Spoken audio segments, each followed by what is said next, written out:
3. كل سنة وأهالي الجمالية والحسنية بصحة وسعادة. الخميس 4 رجب عام 1444 هجرية، ذكرى مولد سيدي علي نور الدين البيومي. كل سنة وحضراتكم طيبين. مين هو علي نور الدين البيومي؟ هو سلطان الموحدين ومرشد السالكين وأحد أولياء الله الصالحين.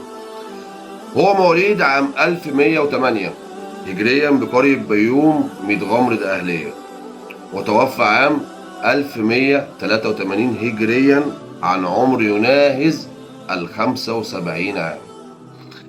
أما عن نسبه فهو من سلسال علي ابن أبي طالب كرم الله وجهه، كما ذكر في كتاب الجابرة عجائب الآثار والتراجم والأخبار.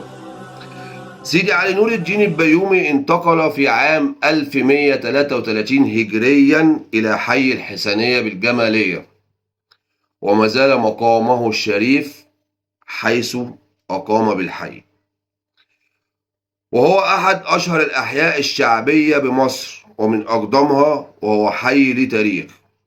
حي الحسنية ليه تاريخ في السيرة الشعبية وفي الثورات والشجاعة، وهو من أقدم الأحياء الشعبية وأشهرها على الإطلاق. ولما استطاب المقام لسيدي علي نور الدين البيومي بحي الحسنية، اجتمع الناس حواليه لعلمه بأمور الدين والفقه والسنة. سيدي علي نور الدين البيومي هو صاحب الطريقة الأحمدية، ورغم أنه كان أحمديا إلا أنه صار ليه طريقة مستقلة وليه أتباع ومريدين ومؤيدين، ولذلك سميت من بعده بالطريقة البيومية. وهنا وجب علينا ذكر بعض مؤلفات سيدي علي نور الدين البيومي العارف المجذوب المتحقق في ملكوت الله. ومن مؤلفاته رسالة في الحدود، شرح الجامع الصغير، شرح على الصيغة الأحمدية، رسالة في خواص الأسماء الإدريسية، ورسالة غريق النور، وغيرها كتير مؤلفات عظيمة. رحم الله سيدي علي نور الدين البيومي، وجعلنا ممن هم على هديه ورفقائه في الآخرة.